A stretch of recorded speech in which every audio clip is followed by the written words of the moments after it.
Welcome everyone to another amazing episode of the Average Ontario Anglers Fishing Podcast. Today we have, as always with us, our special co-host, Andrew, the man with the mustache and the beard. How you doing, man? Good. My mom says I'm special too. Yeah, I wouldn't believe that.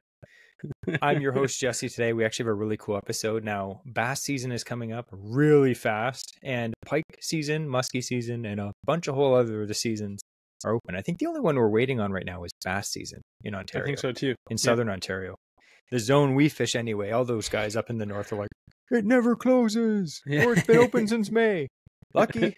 But anyway, we have a really cool episode today about spinnerbaits. Now, last year on the podcast, we actually went through a bunch of our favorite baits. We did specific episodes on chatterbaits and other baits like that. So if you want to check those out, definitely look back to last year. I'll put some of them in the show notes about different lures, but this one is going to be all about spinnerbaits because we've never done that before, and it's a lure that is amazing. But before we get into the main topic, we have, for the first time in season 2, we have a TNT, insert explosion noise. And what does TNT stand for? Techniques and tips. Yeah, I think so. Or something like that. I think it's one of those. Let's just go with that. So Andrew actually has... In trying? I don't know. No, I think it's tips and techniques. That's the one. Yeah. So Andrew has one. So dazzle us with a new TNT.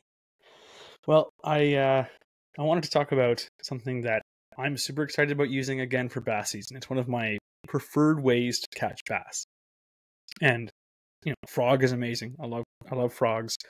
But something else that I really like to use is weightless plastics. Now, whenever we think of a weightless plastic, I'm sure everyone thinks of the stick bait. Yep. It's an amazing weightless plastic. You wacky rig it, or you can Texas rig these, and they slide to the weeds way better, and they still have a great quiver as they fall down. So that's a nice weedless presentation. And for me, I love to fish weightless plastics, flipping around weeds, around docks, around timber. It just excels. Now, one of the things that that we also like to do is we'll rig frog imitators with just a weightless hook. So again, you can Texas rig a frog. This here is the Amphibian, but you can use any frog imitator plastic pretty much. And with this, even just a single EWG hook, like a number 3 or number 4 for most of the plastics, you can rig them weedless, like a Texas rig style, and just cast it out, and you just slowly reel it in. So even if it's not a floating plastic, they'll still come along the surface of the water. A lot of the plastics out there, like Z-Man, like the Goat Toad, something like that, even some other brands, they have floating plastic, and they will actually support the weight of more of a finesse, like a thinner wire hook. So I have number 3, like 3/0 EWG hooks, extra wide gap, offset hooks, and they will stay buoyant with just a regular Z-Man goat, not even the Goat Toad, just a goat or something like that. Even some of Wes's baits at Wham Baits, he, again, buoyant again, so they'll support thinner wire hooks. That's just an example. And I just wanted to show you my favorite is a fluke. Now this is an oversized fluke, which yes, I do fish it and I love it. But I just thought it would show up a little bit easier on camera to kind of see how I like to rig it. So this is a number 8 beast hook that I'm going to rig it on. Now I find with the weedless flukes, what I like to do is a lot of the time when you think of something Texas rigged, the eye of the hook is still shown at the top of the bait.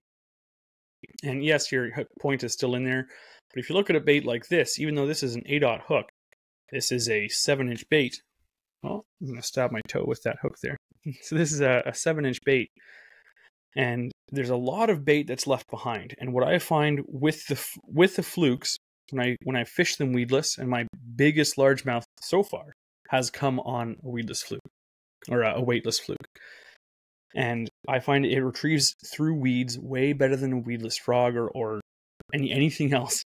It is probably the most weedless topwater lure I have ever used. And you just kind of, you see a lot of guys when they're strolling their jigs and stuff like that, or doing hover rigs, and they're just twitching their rod tip as they're reeling in. You fish that the same way. I've done that for years on flukes. And as you quiver your rod tip, it's just shaking the head of that bait, and it comes through all the weed stems awesomely. So going back to rigging it here, I notice with the flukes, they tend not to blow up on these oftentimes like a frog. This is imitating, whether or not it's because it's imitating a fish, I'm not sure, but it's imitating a bait fish. And these bass, they'll come up underneath and they'll just kind of slurp it off the surface. Highly effective, and I'll just wait. You'll see your line start to track sideways, and then you set the hook. Let them kind of readjust it in their mouth. But they oftentimes don't just explode on these. So I don't want the hook being all the way at the front of the bait and they just come up and kind of slurp at the back, and then I'm going to miss that fish because that hook is not even in their mouth. So what I'll often do is, when I come into the nose, I'll come back a full, inch into the bait before I bring it down. And then when I have my line tie, even a snap, some of these, Cyberflex plastics and whatnot, they're stretchy enough that you can actually hide the snap completely in the bait if you really don't want to be tying on a hook. But really, if it breaks off you, just a hook is better anyways. So you have your hook in the front, and now that's fully into the bait, and now your hook is now midway. The hook point is midway in that bait. So it can, you got to play it by ear depending on your baits. It can create it more rigid plastic, but at the same time, I'm not looking for this. It's not like it's a paddle tail or anything like that. So this thing, as it comes through the water, it's just going to have a nice little kicking tail action as you twitch it. And you can actually walk the dog with these things. They'll start darting around underwater. They'll kind of dip down and roll a bit. And you let it sit, and they'll come up to the top. Now, this is a big fluke. But oftentimes, I'll use a 3-inch fluke or 3.5-inch fluke on a number 2 or number 3. A number 2 finesse hook floats with most baits. So that's something that I wanted to talk about there. But that is something that I often have great success with. It's not a new trick. I didn't make it up. But it is something that I've been doing for a long time. And it's not something I really see done a whole lot. It's not as popular as fishing a hollow body frog. But I find, especially on those days when you need a finesse bite, it produces better than a frog. But that's my little technique to try there for you. And yeah, weightless plastics, but especially fishing a weightless fluke. Even if you have a little bit more weight, you can fish it right around docks and just let it slowly sink. And that slow sink right around there, give it a twitch, and it'll dart underneath that dock even. So that's what I like to do. I'm excited again for the warmer weather for bass season, and this is going to be one of my mainstays that I have tied on.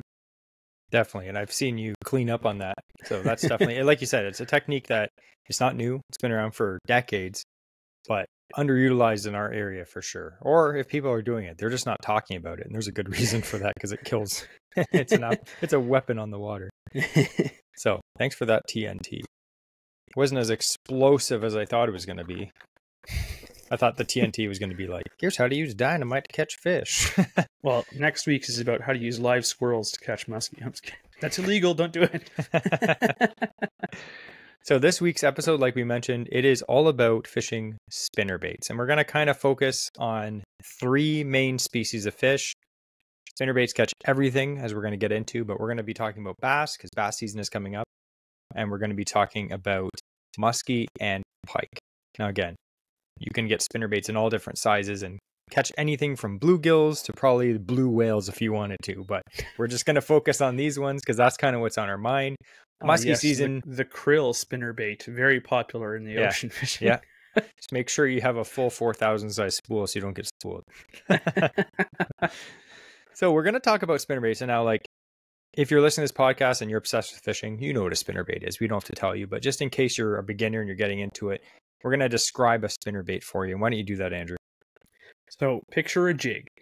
Like most of the baits you talk about, picture a jig, and then it has a long metal arm that comes out from the front of it. And that arm makes a 90-degree turn and comes back above that bait. So you have a big skirted jig, just like that. Like I said, you have that arm coming in front with a line tie and all these blades in the back. And as the name denotes, it's a spinnerbait. So as it comes through the water, the whole thing will rotate around. No, I'm just kidding. just the blades will start to spin on that top arm. And because it's bottom weighted with that jig, it'll run nice and straight and true. And because there's only a single hook that's directly in line with that arm, it's very weedless as well. Yeah.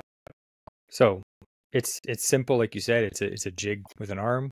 with a bunch of blades on it. Now there's tons of baits, like you said, similar to that. So the bait that often I find gets put in with spinner baits is chatterbaits, because they're very similar if you think about it, but at the same time, they're very different. A lot of people have messaged us last year on the podcast about chatterbaits, or about just generally on our Instagram. They'll say, what's better, a chatterbait or a spinnerbait? And they're different baits for different situations, although there's a lot of overlap in the middle.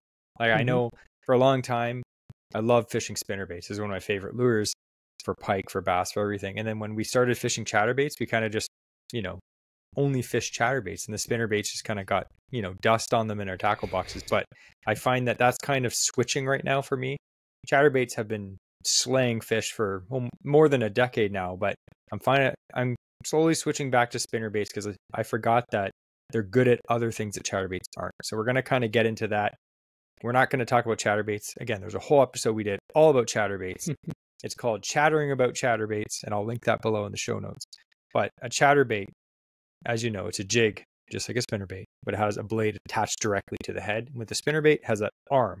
Now that arm is very important because, like Andrew said, it makes the bait a lot more weedless. A lot more weedless than a chatterbait, that's for sure. Now, we're going to talk about why spinnerbaits work so well. So I'm going to say one reason, and then we're going to go to Andrew, and he's going to say one reason. And these are our personal opinions.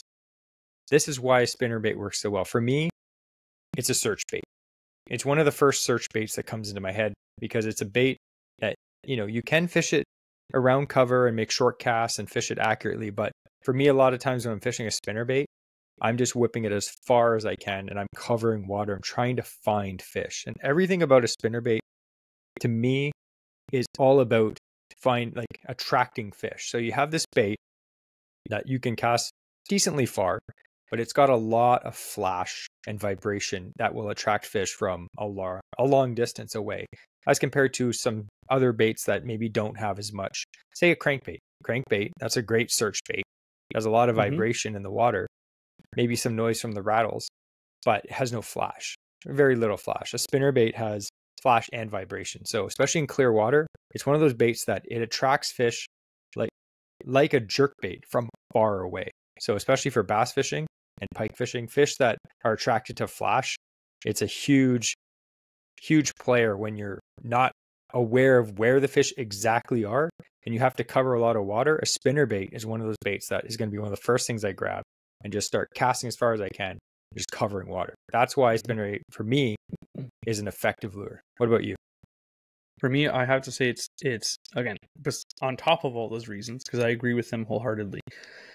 A spinnerbait we use versatility a lot, but spinnerbaits, one, you can get different weights. So yes, they can run different depths just by how heavy they are and how many blades, the different style of blades create different lift, different vibrations, different flash. But on top of that, if you have one spinnerbait, let's just take a standard spinnerbait here that has 2 willow leaf blades. I think this is a half ounce head on it. And you can put a variety of trailers on it. We're going to go into all that stuff, but you can put a variety of different trailers on it. You can get, again, we're not changing the colors, but you can get different colors. You can rip this fast. You can reel it slow. And because of that, you can fish this effectively at a variety of different depths. So instead of having to swap between baits, you can just start reeling in slower, goes deeper, reeling in faster, comes shallower. And because they're weedless, you can really use that to your advantage. So spinnerbaits can be hard to put action to them. Like, it's not like a jerk bait.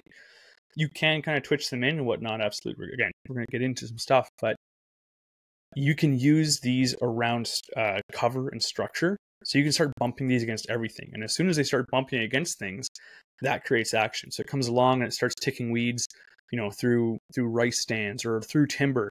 And it's bumping it. All of a sudden, the blades stop that spinning or vibration for that half a second. And it's oftentimes right after it comes in contact with something else that can be what triggers the strike. So they're really useful. You can fish it in open water or around structure. So it's at a variety of depths. So it's one of those things where if you have a limited amount of rods and you are searching for fish, like Jesse said, using it as a search bait, it becomes very effective at covering a lot of the water column and a lot of different cover that you're fishing. Definitely.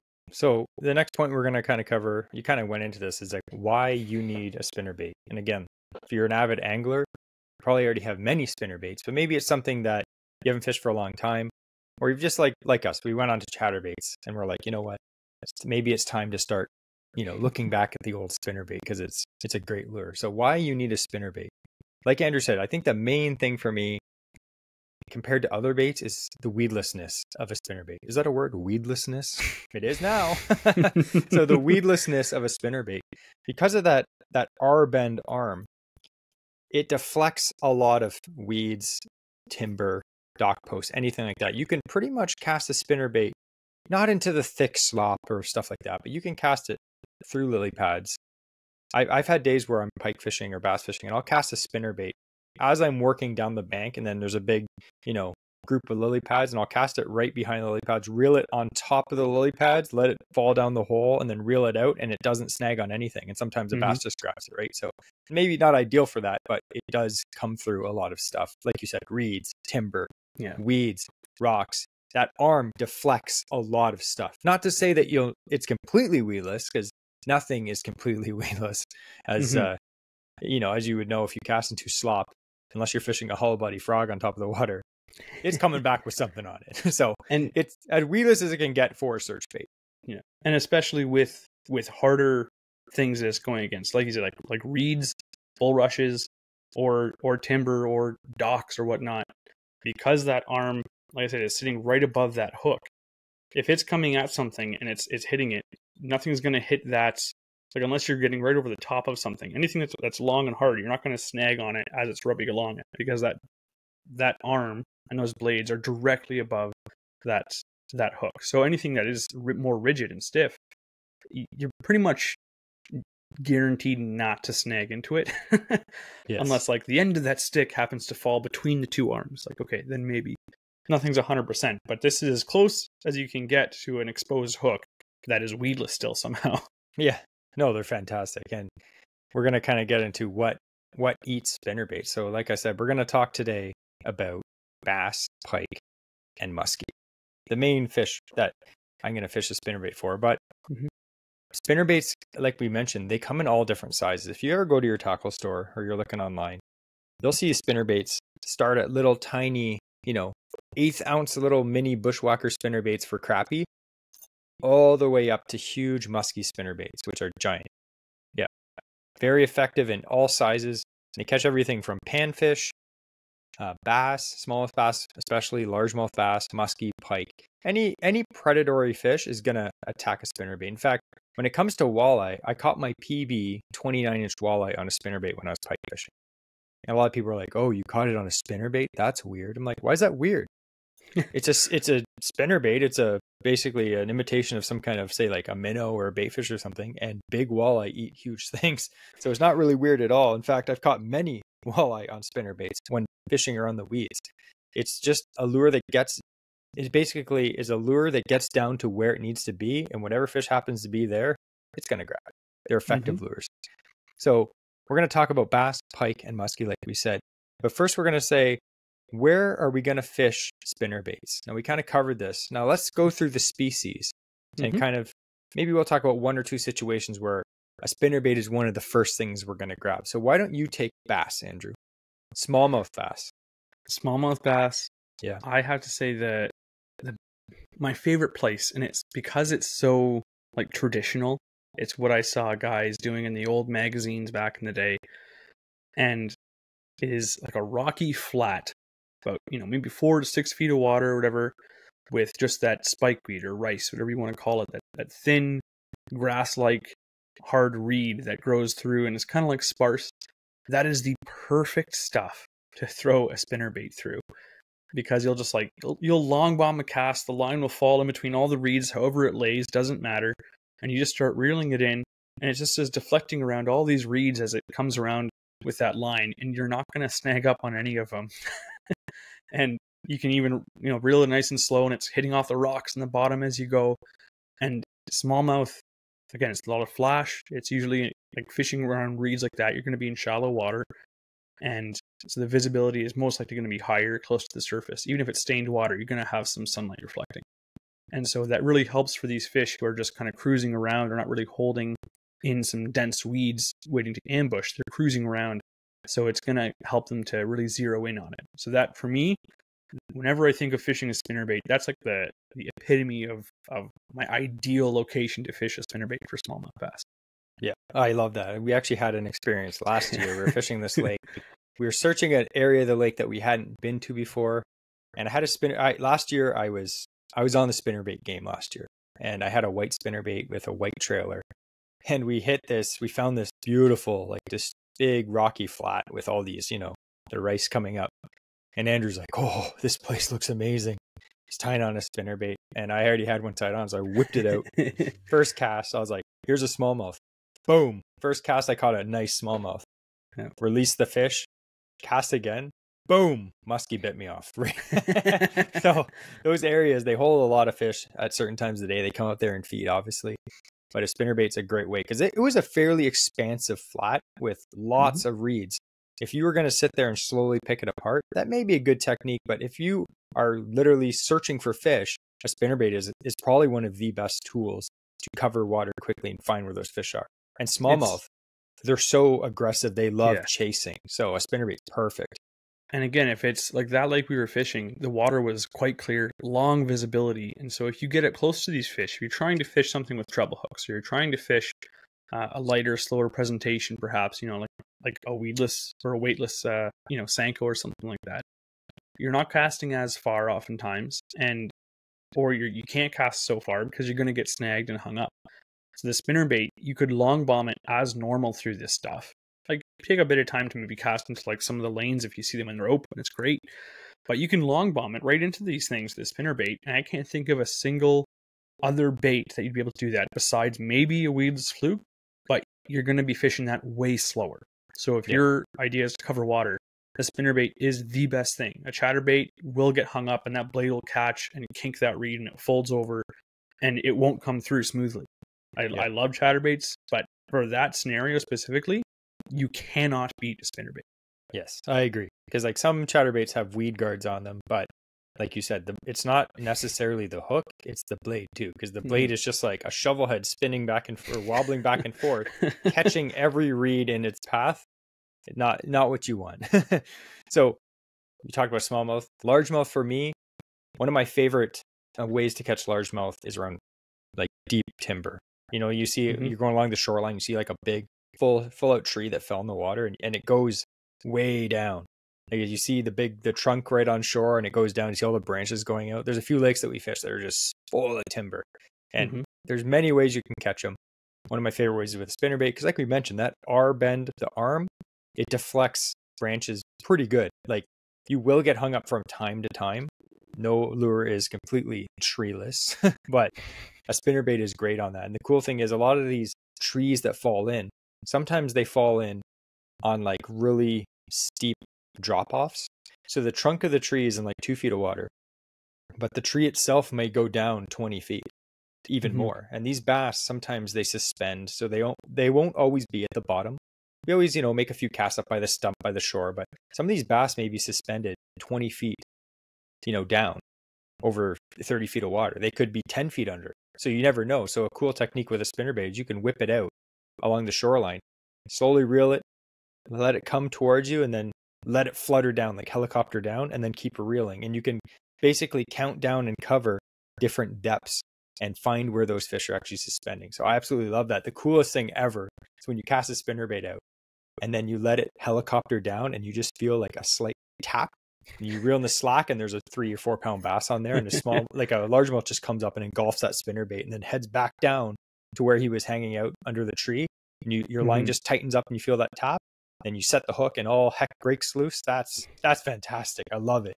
And again, there's a lot of lures you could use in that situation, but I feel like for helicoptering, a spinnerbait, just the helicoptering technique, which we're going to get into a bit, it's very, very effective. And there's few other lures that do something similar while being weedless and branchless at the same time. So, and even you think of like a lot of guys fish timber with a jig, and it's great. Like flip a jig in there, that's awesome. Also effective. But when you have the spinnerbait, like we said, it's essentially a lead-headed jig with the big arm on the front of it. You can fish them like a jig. You can let it, like I said, helicopter down. It's just a vertical presentation. You can hop it around, and then when you start to retrieve, especially, cast to the base of the tree, work to the front, or else you're going to be caught up in those, all the forks and stuff like that in the branches. But Yeah. work with the branches of the tree. But yeah, you can fish that and pull it right up back through that whole timber, because it is a big metal weed guard in the front of it, just like your flipping jig.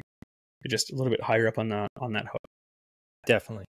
So one of our favorite fish to fish for is pike, northern pike. Everyone loves, well, not everyone. Some people They hate love them. them or they love to hate them. Yeah. One of my favorite, and I'm sure one of Andrew's favorite lures for pike is a spinnerbait. Even when we fished the cottage back when we were kids. Yeah. We went through phases of using different lures, but there was 1 or 2 summers in a row, I think, that we were absolutely slamming pike and bass and everything that hit on a spinnerbait. And it was one of those lures that we just loved, and we would troll it and we would cast it and we would do everything with it, and it always caught us fish. It's just a super effective lure for pike. It's great because I know we got into this a bit on our pike episode. The less hooks on a pike lure, the better I like it. So like jerkbait with 3 treble hooks, fantastic pike lure. Terrible to get out of their mouth. Very bad. If you're keeping them, not a big deal, obviously, but if you're trying to do catch and release, a spinnerbait where you can get away with it, that one single hook, or even a chatterbait, that's what you want. They grab it, they're hooked good, you get them in the net, and it pops out pretty quick. You don't have to worry about it. That's one plus of using a spinnerbait for pike. But like we mentioned, pike are ambush predators, right? So they're oftentimes around timber, or in weeds, around big rocks, around areas where you're going to get snagged. So one of the best lures is spinnerbait because it's weedless. It has that R-bend to deflect off everything.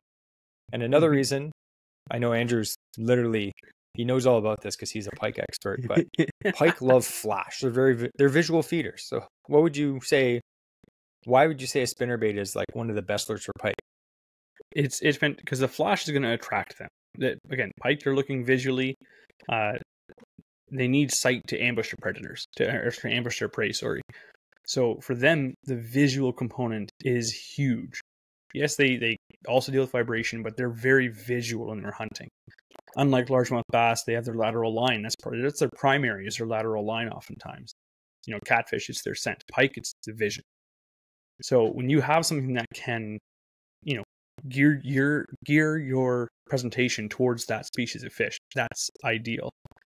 And I'm just going to go into another reason why trolling, like Jesse said, we used to troll them at the cottage.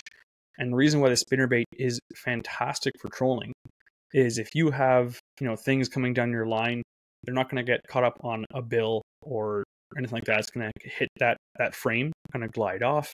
If your bait, you're going over some logs and a tree comes out at the cottage, happens all the time, new trees would fall in, you don't know it's there, and we're snagging up. And the spinnerbait would kind of come along and just kind of roll up over that log and keep going. Yeah. So it was great. And if it does get fouled up, you can feel the spinning of the blades have stopped. So it's pretty rare when you reel it in and, there's a bit of weed stuck on the hook. It did happen, but it was far less common to have that. So we knew that we could be pretty confident when our bait was out there. We weren't constantly reeling in because we felt something touch it again. Like, I got to reel in. I ticked a weed and now I'm just dragging weeds again. So it is a good effective lure for trolling especially. And again, if you're on those weed lines or around those timber, the pike are all going to be in there. And it killed, and it still does to this day. Yeah, it's a great trolling lure. And I thought, because we're talking about pike, I'll tell you a little story.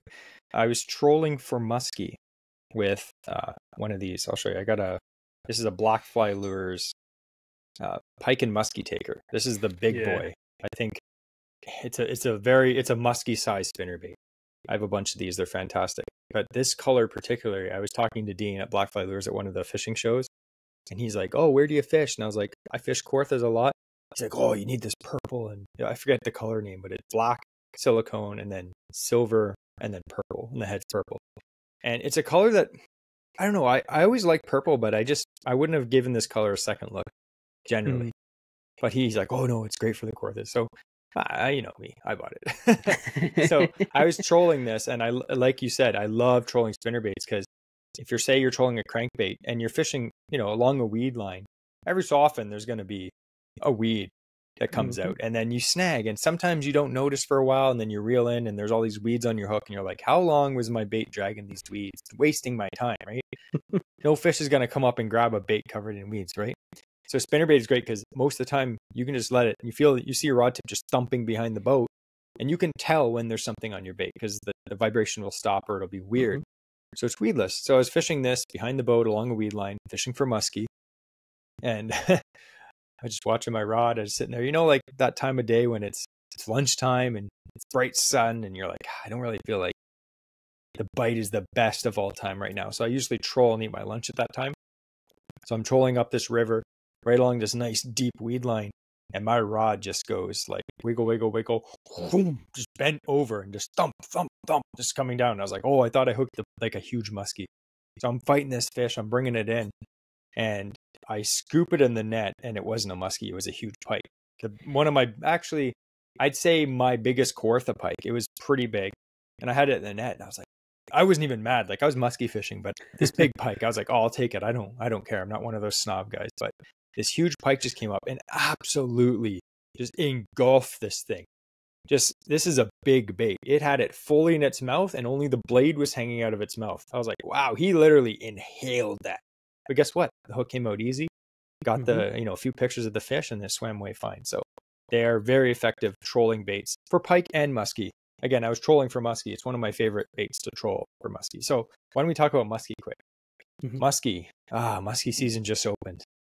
Hopefully, when you're listening to this, biggest muskie on one of the Blackfly lures, Fat Bastards. Oh yeah, that was my second biggest muskie. I was going to say I have some of those right now. We're going to talk more about these later. But if you're watching this on the video podcast, this is one of my original Blackfly lures, Big Bastards, and it's completely shredded. All the tinsel on this is almost falling apart, and the head's like chotched, but it's caught its fair share of fish.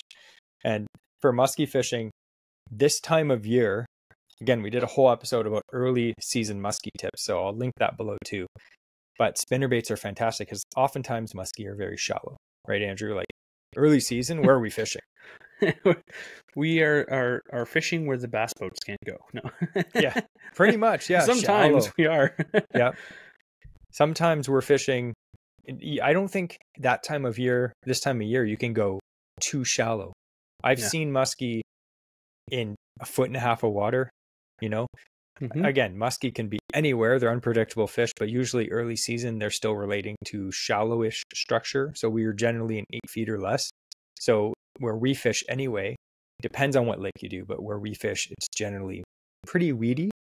So a spinnerbait, again, like we said, they're weedless. They're great baits. You can fish them around weed beds, around weed lines, around lily pads. And that's where some of these muskie are chilling after they spawned, and they love the spinnerbaits. And like Andrew said, his second biggest muskie ever. Second biggest? Yeah, that was a good fish. It was caught on a Blackfly lure's Big Bastard, which is a very cool lure because it's kind of that middle ground between a musky sized bait and a bass bait. So some of these big musky spinnerbaits. Right before that muskie, I caught a big bass. Yeah, exactly. In fact, I use these for bass fishing too. It's actually one of my favorite pike lures, but it's not a huge musky spinnerbait, which may seem intimidating because you actually need pretty heavy gear to cast one of these because it's got big thick hooks. It's a big heavy bait. You can cast a Big Bastard on bass tackle, no problem if you're fishing for bass, or you can fish it on light musky tackle. But it's cool because it's a 3/4 ounce bait. So it's not even 1 ounce. It's 3/4 ounce. It's very, very fishable, but it's big enough. It's got a big enough profile, especially if you put a twister on it, that it is big enough to attract a big pike or a big muskie, especially early in the season. So that's a fantastic lure. So we kind of covered like all these different fish. They love spinnerbaits and they're just effective lures. But before we get into the next point, I thought we could talk about our giveaway this week. We have an awesome giveaway, and our giveaway sponsor for this episode is actually, you guessed it, I'm going to give you 1 second to guess. You're right, it's Blackfly Lures. Yep, so Dean from Blackfly Lures, probably one of the nicest guys ever. Every time we go to a trade show, he's always like, hey, you weirdos. He's a big friendly giant. Yeah, he is a giant. But his family's been making spinnerbaits for decades, and he has donated a very cool giveaway. And we're going to just talk about some of our favorite. We kind of went in a little bit to some of these spinnerbaits, but we're going to go through some of our favorites. So if you do win this giveaway, which is a promo code for his website, you can order some of these. And I'm going to show you my overall #1 favorite Blackfly lure spinnerbait. And you guessed it, it's a big bastard. But this particular color combo is my absolute favorite. So it's a black with a black and orange head. I think he has black head, black body too. What I do is I thread on a 5 or 6 inch twister tail grub, and I point the twister facing down. That's a tip, because if you face it pointing up, you may think that's the way it's supposed to go. You'll actually snag the twister on your hook all the time. So face it down. It has just a little action. The thing is with this is it is a smaller bait. It's got a smaller profile, but it has big blades on it. So when you chuck that thing out for musky early season, those blades are just thumping. Like, I'm sure that fish can feel that 20, 30 feet away. It's just thumping. There's lots of flash coming from it, but the same size, it's not intimidating. It's just a small bait. You could catch a 12-inch bass on that. You could catch a 20-pound muskie. It's just a great, great bait. In fact, this one is one of my favorites, but one of my other favorites, he has all kinds of like fire tiger colors. These are absolutely fantastic for northern pike. This one is especially cool. It's the fire tiger one. But black fire tiger, I don't have the other one here with me right now, but a white big bastard is one of the best pike spinnerbaits probably that you can get in Canada. So do you have one of your favorites over there, Andrew? Yeah, I got a couple different ones myself. So this is the 4-bladed one. The quad blade. Oh. Yeah, and they're hammered steel on this. I'm a sucker for hammered steel on my spoons and spinnerbaits and stuff like that. This is the white and chartreuse with gold blades. It's great for like an overcast day. And this thing here, I like it because if you were to put this many blades of like the Colorado style, where they're like the round blades, they're going to have tons of lift. These provide a fair bit of lift too, so I like fishing these again. Like, this is the one I love fishing around reeds and stuff like that. Tons of flash. You can fish it effectively at a bunch of different depths, but that's what I really like fishing around rice and reeds. And then something else that I really like is he's got these small little finesse ones. And again, I like these because they have, again, closed eye, but it's kind of like the old beetle spin, except there's no like loose hinge that tends to pop open frequently on the beetle spin. Yeah. Again, it's super effective, but these, because it's all one piece, I love putting a nice little paddle tail on there, and I'll flip this around, just around the heavy cover on the edges, or like right into the back of the bulrushes as far as I can go, and just I'll kind of twitch this around and fish it more like a swim jig, kind of hopping it around in the bottom sometimes on the retrieve. But that's what I really like, is those finesse ones there. But he's still got a nice solid hook. So when I cast this on my medium heavy bass gear around the weeds, it's not my super heavy cover rod, but I don't have these hooks bend out either. Like, they're a nice solid little hook, even though it's a small spinnerbait. Yeah, and I've seen you catch some pretty big bass on that. Just when like you have to downsize, right? Yeah. So like sometimes, like we've always talked about, sometimes when the fish get, finicky, it doesn't mean that you necessarily have to change what kind of lure you're using. It just may mean that you have to change the size of your lure. And especially like we said, when you're fishing pressure lakes, you may think like a lure like a spinnerbait, it's a pretty popular lure. Like, how many times has someone fished a spinnerbait in front of this fish today? Especially if you're fishing one of the like busy lakes. It's like, okay, guys went through here, especially cottagers. Like, spinnerbaits are just one of those lures that like a lot of people own, even people that aren't really obsessed with fishing. Maybe that fish has seen, so many spinnerbaits on the weekend, but you just went through and chucked a tiny little one and it just buzzed by their head. They just may have that instinct to be like, oh, mine, grab it. Not like, oh, I've seen that 8 times today. I honestly think that fish probably, after they get caught by a bait a few times, especially if it's a very specific bait, like a spinnerbait, I think that they kind of recognize that that's a dangerous thing. You know what I mean? They'll be like, oh, I feel that vibration and that, that visual, silhouette of that lure. And they kind of relate that to danger and they stay away from it. So even changing, like, we're going to get into this for like some cool tips, is like changing the blade or changing the size of the spinnerbait can help you. But generally speaking, most fish are pretty dumb. So let's not overcomplicate this. One spinnerbait that I think Blackfly Lures is the most famous for are the hatchet blade spinnerbaits. Now these are awesome. You can't not have these in your tackle box. They are great. The blade itself, so it's a regular spinnerbait, but instead of the willow leaf blades or Colorado blades, he actually has these hatchet blades, which not many companies have. It's very rare to see other spinnerbaits with these. Now they have a very cool action in the water. It's very unique, and like I said, it has a different thump to it. They have a different way they spin in the water, different flash, different vibration, different everything. So if you are fishing in pressured water, try one of the hatchet blades. It's just different enough that it could make a difference for you, and we've done very well with these. This is actually one of my favorite colors. It's like a green pumpkin color. Who would have thought that green pumpkin would be one of Jesse's favorite? And I've got one more that is a must-have, and this is more of a newer one. I caught a really nice pike on this last year. This is his Hex series. Now the Hex series, it has a really sharp black nickel hook. This is a cool color. I forget what he calls this color. I was trying to look it up quick. Oh, it's called the Hex series Lightning. Now it's black and purple. And again, like I said, purple's the deal. And it's got really big blades that are kind of like, have like a turtleback pattern on them. This has a very large blade compared to other spinnerbaits that he has. It has a lot of thump. It's a double willow leaf blade. So it's got two big willow leaf blades.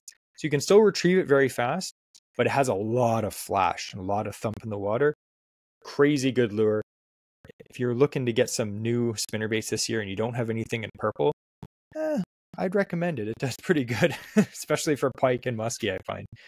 So those are some of his baits. And like we mentioned, the big musky ones, if you are an angler that likes to target those big toothy fish, I'd recommend these more for musky. Giant pike eat these too, 100%. But they are fantastic musky lures. Again, you can troll them, you can cast them, you can do anything with them. Fish them on reeds, heavy color, cover. They work great. I've caught some good fish on them too. I thought we could just go quick through the giveaway, and then we'll kind of talk about trailers to put on spinnerbaits, because you want to have a trailer on that. So the giveaway, Dean is offering, or he's not offering, he's giving away generously $75. $75. That's a lot of spinnerbaits. You could buy quite a few of them. That's right. That's $75. Yeah.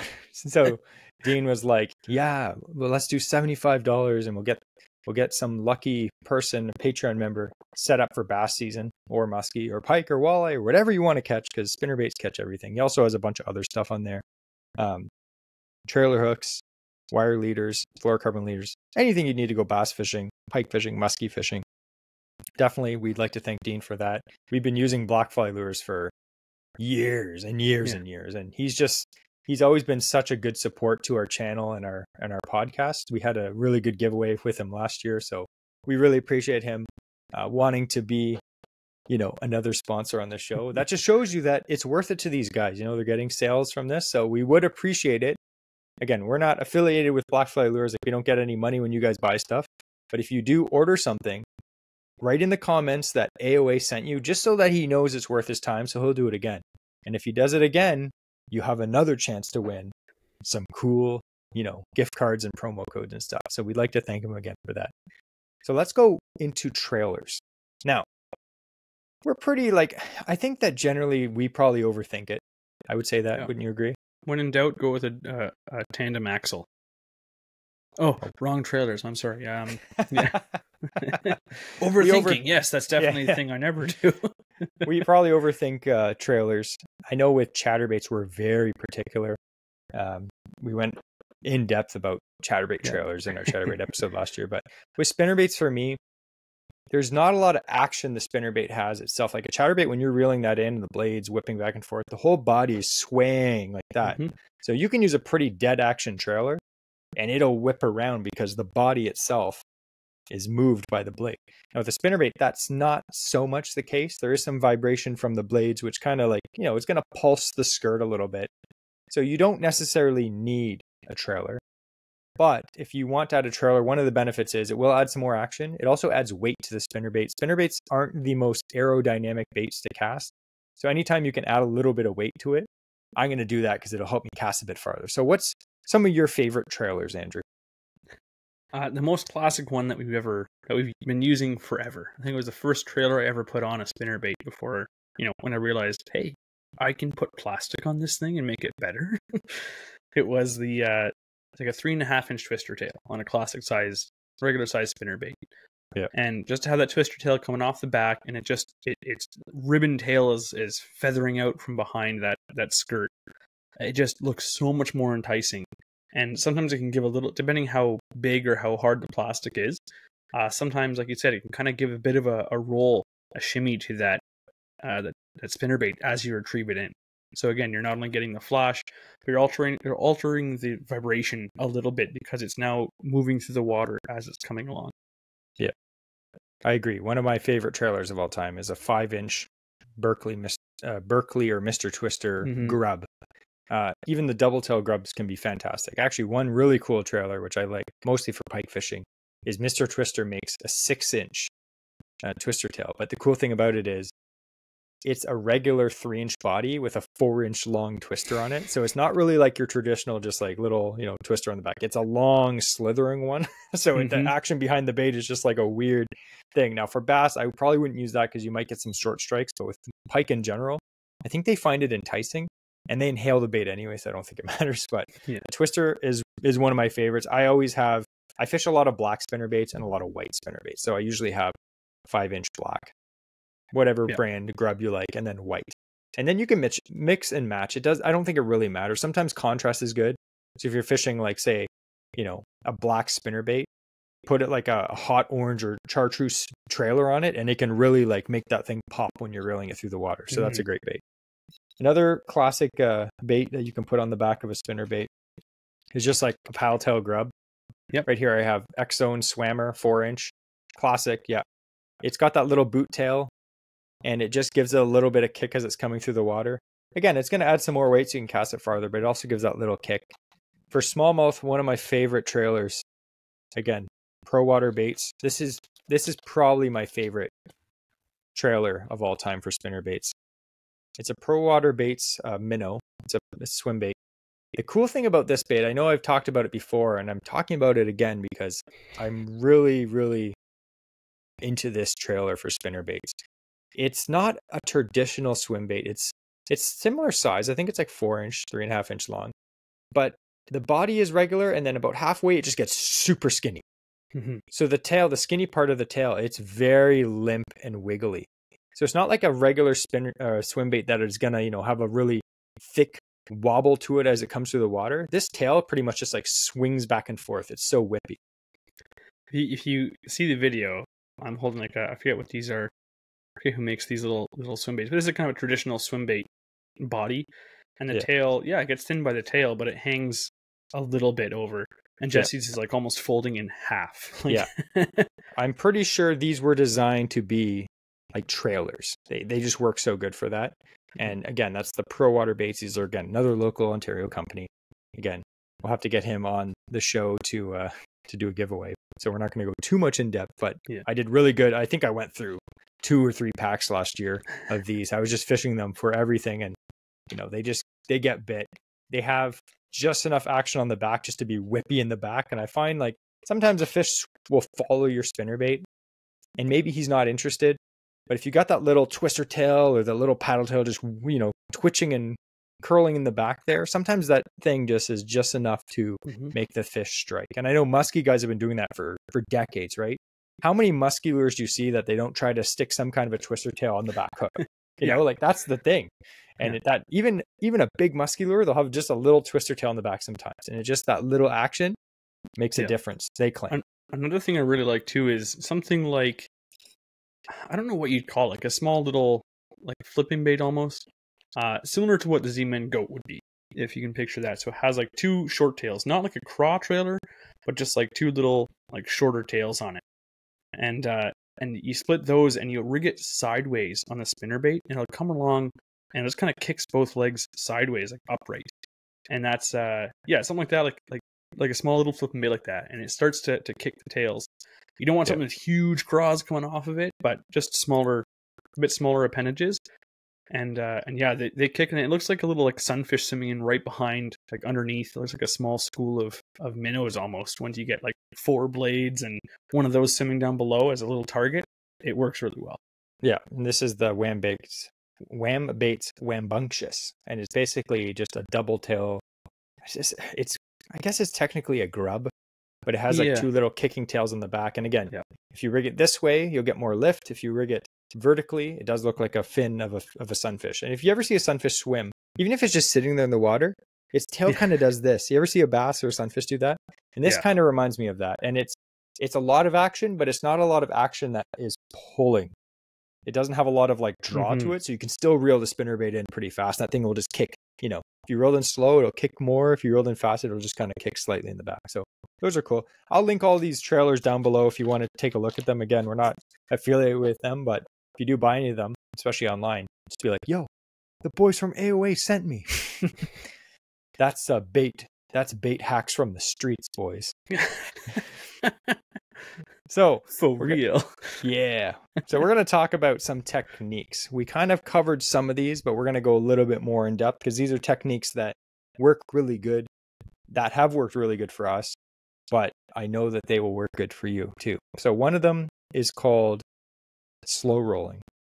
Now, slow rolling is a pretty cool technique. And again, it goes kind of like into what Andrew said about the versatility of a spinnerbait. So like, we're going to talk about 3 techniques. One we kind of went into, which is helicoptering, but the other one is burning. And then the one we're going to talk about is slow rolling. So these techniques are kind of like fast, slow, not even moving. It's just like, it's so versatile, the spinnerbait. So we're talking about slow rolling first. Now, oftentimes, especially I use this technique for smallmouth, usually when you find an area where it's a little bit deeper. Now a spinnerbait, it has a lift. So when you reel it in, unlike a crankbait, when you reel a crankbait in, it dives deeper.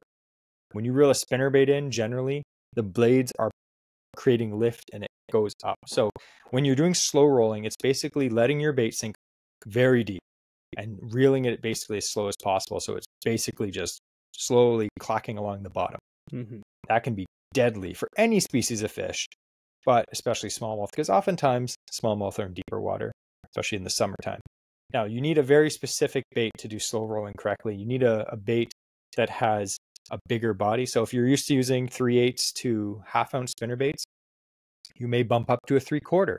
You may bump up to a 1 ounce spinnerbait. And the one thing that I would say too is if you don't want to buy a new spinnerbait because, you know, you don't have that much money because you already blew all your money in other tackle, you can make some modifications to your spinnerbaits to make them better for slow rolling. So get the heaviest spinnerbait you have, change out the blades. So if you have a big honkin' Colorado blade or willow leaf blade, try to put on the thinnest blade that you can get that'll help it get down deeper. Because like we said, blades create a lot of lift. Now, again, you don't want to go too thin because slow rolling involves keeping it deep and having a lot of thump at the bottom. But you don't want to have a bait that has just big honkin' blades because it will want to raise up. So that is one really cool technique. You can cast it out, make sure you let it sink all the way to the bottom. It may take a while if you're fishing in deep water because it's going to helicopter down. And then just reel. And the cool thing is you can watch your rod twitch as the blades are spinning. So you know the thing's working and all of a sudden you'll just be reeling it and all of a sudden it'll just feel like you just snag a rapidly sinking anchor. It just stops. And that means a big smallmouth or a big pike just came up and just grabbed it off the bottom. And it's fantastic. It's such a cool technique. I'm not a huge deep water angler. I grew up fishing a lot of shallow water. So whenever I get to fish deep water, especially for smallmouth, which is fantastic, they're so fun to catch. It's just very exciting for me. So have you ever done that, Andrew? I used to do it. It wasn't like super deep water, but I found like on rocks and stuff like that. Again, we've mentioned it so many times, but because of that arm, when you're reeling it in and it's dragging bottom on the bottom of that bait, that wire can help kind of lift it up over top of some of the obstacles it's going to come across. So it's really effective for the bottom. And like you said, what I've done is I'll kind of rob from other spinnerbaits. Yeah, that's what I do. So the backside of the one blade here, the largest blade is usually the one on the very end. And so, for instance, in the Blackfly spinnerbaits, he's got it on a split ring. So you can just take the blade off that split ring and then take one of the other blades from another spinnerbait that you have sitting there. It has a smaller willow leaf blade and put that in the back. That, like Jesse said, that'll help make it run even deeper. Or you can even pick up loose blades at, you know, different tackle shops and whatnot, and just make them that way. But I've had some. I was really interested because I saw it on a fishing show. I think it was like reel fishing back in the day. And it was, slow rolling a spinnerbait along like this sand flat. And they showed some underwater footage of the thing. I'm like, that just looks so cool. Because the blades stay upright and out of that kind of muck, and they're just flashing right above this object, this other creature, just like scuttling along the bottom, filter feeding the bottom or something, right? That's what it kind of looks like as it's stirring up the sediment. So it's a super effective way to fish a spinnerbait and present any bait. Yeah. And I guess we kind of like talk about fishing deep, and slow rolling may be slightly different. So slow rolling is fishing a bait very slow along the bottom. If you're using smaller blades to get down deep, you can still fish them fast. So there's two different techniques there that we're talking about, but both of them are effective. So we did talk a little bit about helicoptering. We're not going to really go much into that, but basically you're casting. You can helicopter a bait in 4 feet of water. You can do it in deeper water too. But one cool way is when you're fishing largemouth, you're fishing around, weeds. And maybe the weeds only come up, 4 feet, and you're in 6 feet of water. So you're reeling your spinnerbait over the weeds, but then all of a sudden you see this like deep hole. You reel it in, and then as soon as you get over that hole, you just stop reeling and you let that thing flutter down into the hole, and then you jerk it up and keep reeling. That fluttering down is going to attract any bass there. And when you rip it up to start reeling again, reaction bite. Boom! Largemouth smacks it. That can be especially effective too, I find, for musky and pike. And you might think, oh, I'm stopping reeling, it's going to stop all the action of the bait. But because it has that weight on the bottom, I'll just show on the small one here. As it sinks down, that blade above it, you're not pulling it forward, which is causing the blade to spin, but that blade just starts lifting up, and the weight of it comes down, and the blade is now spinning on top. It's just a vertical presentation. The blade still has all the movement it needs to continue spinning and fluttering as it comes down. So it's not impeding any action, it's just all of a sudden changing it up. And then you can get that reaction strike. Definitely. And oftentimes with search baits or baits that are, cast and retrieve, sometimes it only takes changing the speed or direction of the bait to trigger a strike. Fish, we've seen it. We saw it this past weekend when we were fishing. Fish will follow your bait, just staring at it, and until you literally twitch your bait quick or move the bait to the side, they won't touch it. And then how many times have you had a fish that has followed your bait all the way to your boat, and then as soon as you lift it out of the water, all of a sudden it moved up, and what happens? Oh, a fish jumps out after it, and you're like, oh, I missed a fish. It was right there. I should have been paying attention. It happens a lot. I'm sure everyone who's listening, it probably happened to you at least once. It probably happened to you last weekend. What happened was your bait came across horizontally, and then you're done your reeling, and you just lift it up, and it came up. Oh, all of a sudden it's different, and that fish is like, I need to get it before it gets away. Yeah. Look at using a figure 8 for musky fishing. And if you're not familiar with that is, when you reel in your bait in a straight line pretty much, and when it gets towards the boat, you put your rod in the water and you do a big 8 in the water or even an oval. And that change in direction is what causes these musky to trigger, because they're really known for just following baits in. They'll follow. And a lot of the time they'll hit on 40, 50 feet. That first corner. He'll go like, and I'm going to start the figure 8, and boom. That's when they try their first strike at it. Yeah. So helicoptering, it is something that it is different. And when you change the speed of the bait, when you're just reeling it in, all of a sudden you just let it flutter down, that can trigger a strike. Or when you start ripping it up again, that can trigger a strike. So that's fantastic. So the last technique we're going to talk about is burning. Burning a spinnerbait. I think mostly it's a smallmouth technique, but you could probably catch mostly anything on it, any predatory fish. But pike are quick, and they'll nail those things too. Now again, if you're burning it in, it's going to be riding higher, and pike have poor aim on top water notoriously. Yeah, but they will go for it. Yeah. So burning a spinnerbait is exactly what it sounds. You cast that thing. It's a search technique. You're going to whip that thing as far as you can whip it, and then you're going to reel it as fast as you can turn the handle. And don't for a second think that you're going to reel in too fast and the fish won't be able to catch it. There's no predatory fish in Ontario that can't catch your bait at the full speed. Pike, musky, bass, they can swim fast. Yeah. And there's a key thing. It's called bulging. And it's kind of the fastest you kind of want to burn it. You can't go faster and fish will hit kind of whatever sometimes. But one of the best ways to burn it in is as you're ripping it in along that surface, you don't want the blades to come out of the water, because then they stop spinning and they'll just kind of glide across the top. It'll turn sideways. It can be effective if you want to bring it across the top of lily pads or something like that. You can do that.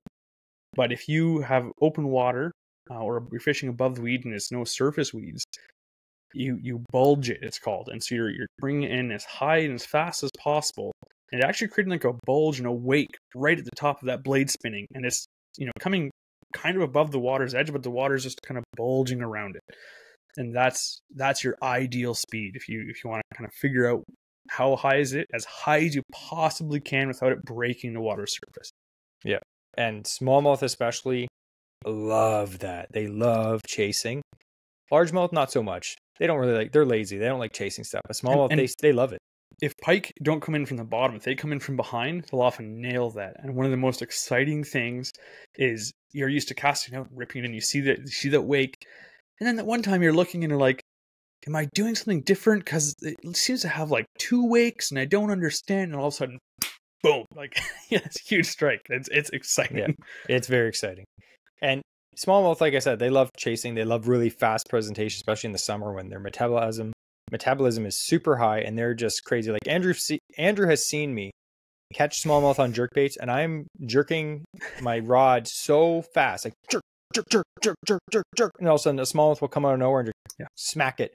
If you're fishing it slow, they might hit it still, but they are just crazily attracted to fast-moving, erratic baits, and burning a spinnerbait is one of those techniques. Now, you need a specific spinnerbait to burn effectively. You can use any spinnerbait, but you're not going to want to use something with Colorado blades, obviously, because Colorado blades are the more round ones.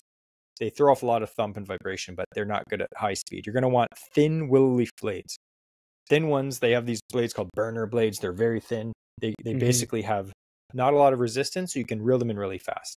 So that's a cool technique. Try it this summer if you're ever in an area around rocks or on weed edges and stuff. Cast a spinnerbait out.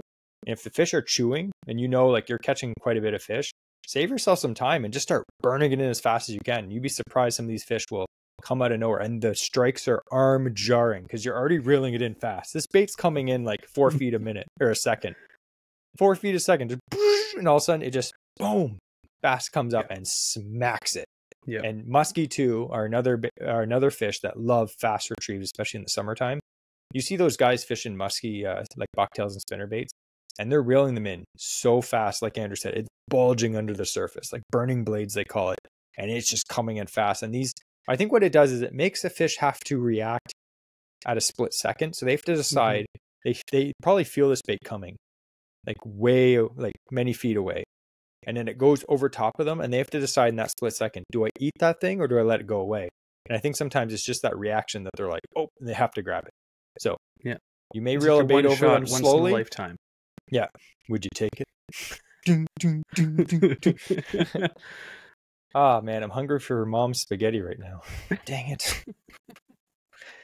So I thought we could go into a little bit about Blackfly lures. Again, we're huge fans of Blackfly lures. They're made in Ontario, classic bait in Ontario. They catch fish like crazy. We've had good success. Again, Andrew's one of his biggest muskies ever was caught on a Blackfly lures. I've caught so many bass and walleye on these things too. So what makes Blackfly lures unique, Andrew? I know you already mentioned it earlier, but I thought we could go a little bit more in depth about it. So the biggest thing for me with any spinnerbait, with any framed bait like that, is his closed eye. So all of them, they all have a closed eyelet. It's fully, some of them you'll have, I have an example here. You'll have a blade and it just comes up and that's the R frame, right? It looks like an R, but it's open. So as soon as you use a leader, like if I'm going for pike, I'm going to want one. And as soon as you put a leader on, that swivel or anything like that, it'll just start sliding around, and most of the time it'll slide up into your blades and it starts retrieving like this, and it just looks disgusting.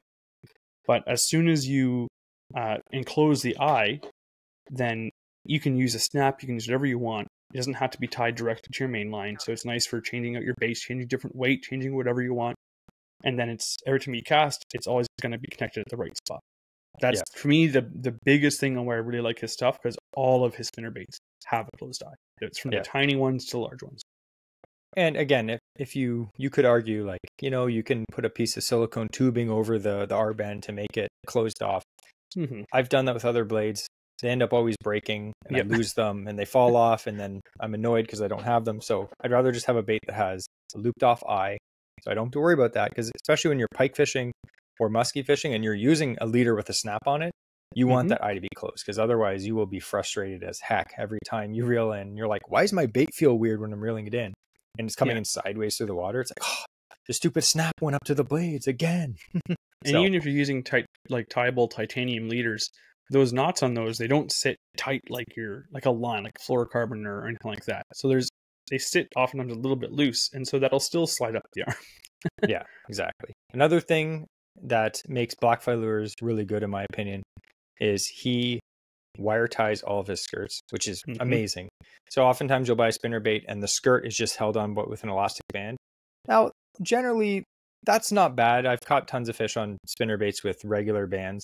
But eventually, especially if you go pike fishing, Andrew remembers last year I was using a white spinnerbait and I whipped it out. I hooked a pike on it, and then the pike threw the spinnerbait, and I reeled in the spinnerbait, and the skirt was completely gone. Yeah. And the elastic just had a big tooth mark in it, and the whole skirt had like floated down in the lake. And we motored up to I felt bad leaving it in the water, so we motored up to it and we like scooped it up with the net. And the whole skirt just ripped. It was the first cast with the spinnerbait, or the first few casts, and the skirt just completely ripped off. And I was like, well, that's trash. So the fact that Blackfly lures, he actually wire ties the skirts on. The skirts on these spinnerbaits, you don't have to worry about. I have Blackfly lure spinnerbaits. Like, remember this old one I was telling you about that we've caught a bunch of pike and musky on? Like, this thing is trashed. Like, it's all completely trashed. The head's loose now. It's been hit against docks, everything. It's just trashed, and the skirt is still completely fine. Like, it's ratted up, but it's not coming off there. It's tied on with wire. So that's I've got a bunch of pike and bass in this one, and yeah, like the hook keeper, the bait keeper is all getting torn up. I've sharpened the hook a bunch of times. Yeah. Even the head, like, it's got some nasty wear on it, but yeah, that skirt is still on. Yeah, and that's great, because like when you buy lures with your hard-earned money, you don't want to have to worry about replacing them anytime soon. So some of these lures that we have, the blades are chipped, the head's chipped, the head's loose, the hook has to be sharpened, but the skirt is still fine, and you can sharpen the hook. And fish don't care if there's some chips on the head or on the blade; they will still catch fish for you. So they're good quality baits. They're made in Ontario. Again, up for grabs for our giveaway is a $75 promo code to blackflylures.ca. And the winner of that is going to be announced on our Patreon. And you have to be a Patreon member to enter these giveaways. Now, if you are a Patreon member, you are one of the cool people that donates a few bucks every month to help run this show. This show has some expenses. It does, yeah. So you Patreon members, you help support the show so that me and Andrew don't have to pay for this weekly show out of our own pocket. So in our appreciation, we get up a bunch of giveaways every month so that you have a chance of winning some really cool giveaways. We actually had a whole bunch of really good ones this spring already. Summer coming up, we have a bunch of more for you guys too. So if you like the show and you love watching every single episode, consider becoming a Patreon member, because it helps us out, but it also could possibly help you get more lures. So we're going to go into a special tips section, which is going to be super quick. Andrew doesn't even know about it. It's so secret. So the secret tips for spinnerbaits is this. Andrew kind of mentioned it before. I'm kind of disappointed. But one thing that I really like to do, and I know some guys do this that are absolute hammers, that's why I started doing it, is buy a bunch of blades in different colors and sizes. Now, you don't have to have a lot of spinnerbaits. Just have extra blades. So one of my favorite colors of blades when I'm pike fishing is I like a white spinnerbait with chartreuse blades. Now, that on a cloudy day is lights out. Love it. But all of a sudden the sun comes out and you're like, okay, I need a spinnerbait now with shiny blades, like silver blades. Or maybe it's cloudy out and you're like, oh, I want to have gold blades. Have a bunch of different blades. Have some Colorados. If you're fishing at night, a Colorado blade has so much thump. If you have a bunch of different blades and you can experiment, you can easily, it takes literally 2 seconds to switch a blade off on the split ring on a spinnerbait. I know Blackfly Lures, he has his on really nice ball bearing swivels on some of them. And you just like, there's a big split ring. You take the blade off in like 2 seconds, put another one on, change the size of the blade, make the blade bigger. It'll fish shallower. Make the blade smaller. You can reel it in faster, or it'll go deeper. So with that tip, you can really change a lot about a spinnerbait and how it fishes in literally like 5 seconds when you just change the blade. You don't have to have like 50 spinnerbaits. I mean, Dean at Blackfly Lures would love if you bought 50 spinnerbaits, but you don't need that. I'll tell you, this isn't a sponsored ad. You don't need that many, but have a few different colors. And then if you pick up old, like what Andrew said, one thing that I do is every time a spinnerbait eventually dies, I always cut the blades off. I keep the blades, and I have a whole box of blades, and I'll be like, oh, this is a cool blade. I'll put that on this. I'll change this around. A lot of these like spinner baits that I showed you today, they don't have the original blades on them. I swap them out all the time because it really can make a difference sometimes, just having a painted blade or having a bright silver blade, or even like Andrew said, a hammered blade has a lot of flash too. So different blades. And a little extra bonus for Jesse's tip there. If you get some small snap ball bearing swivels and they have little snaps on it, you can put the swivel on the arm of the spinner bait, and then instead of a split ring, it's even easier to have a little snap. You undo it, you can change your blade, snap it back together. It's even easier to change out those blades. Yeah, just make sure it's a good one, or else it'll just snap open and your blade will disappear forever. One last tip I would say is make sure, depending on what you're fishing for, make sure you have a trailer hook available. Now, we don't always use trailer hooks because sometimes a trailer hook will actually do more. It'll be more annoying than anything. So like this spinner bait, I'm fishing in open water. This is the Blackfly Lures quad blade, has 4 blades. This is an open water bait for me. I'm trying to cover water fast. The blades are skinny so I can retrieve it fast. Lots of flash. So I have a trailer hook on it. He sells them on his website too.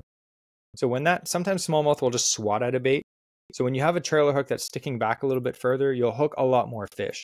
If I'm fishing in heavy cover, a trailer hook oftentimes will pick up weeds and sticks and it'll snag a lot more. So I do recommend using a trailer hook, but it may be situational for where or what you're fishing for. One thing, again, I will use trailer hooks a lot for musky fishing, unless I'm fishing around like heavy cover.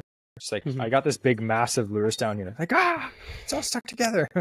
But again, I always have a trailer hook on my musky baits if I can get away with it. Because if I can get a musky to finally smack my bait, I want all odds in my favor of that fish actually getting stuck. So I hope you guys enjoyed this episode, going a little more in depth. We couldn't cover all the tips of all times on spinnerbaits, but those are some of the tips and techniques that have been effective for us in our area. And I'm sure that they're effective all around Ontario as well as North America as well. That's how much coverage we have. All of North America. Just kidding. Just Ontario. These spinnerbaits will not work anywhere else. Just kidding.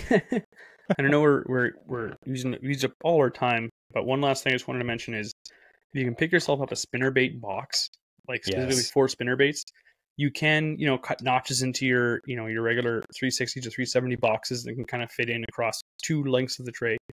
But it's these things I picked up. This one's actually from Blackfly Lures. They are so nice. So just if you're not using them because you haven't taken, if they don't fit right in your tackle box because they have this big frame on them, find a way to bring some with you, even if you're in a baggie on the side pocket or something. Have some with you because they are very versatile baits and they can definitely get more fish in your hand landed if you are making use of them in the best situations. Definitely. So we'd like to thank everyone again for listening to this episode. Again, we're getting a lot of really good interaction and reviews on this podcast. So we do like to thank everyone that has left us a review. We really appreciate it. We read every single review. We really, really appreciate it. Our ratings on Spotify and Apple, our star ratings, they're going up. Pretty impressive. But if you haven't rated us yet, take a second. Do us a huge favor. We really appreciate when you do that. It helps us rank higher on the charts and helps us get bigger sponsors too. So we do thank that. So before we end this episode, we have the quote of the week. And to handle that, we have the man with the mustache and the beard, Andrew. If you're sick of the black flies biting you, make those fish bite a blackfly lure.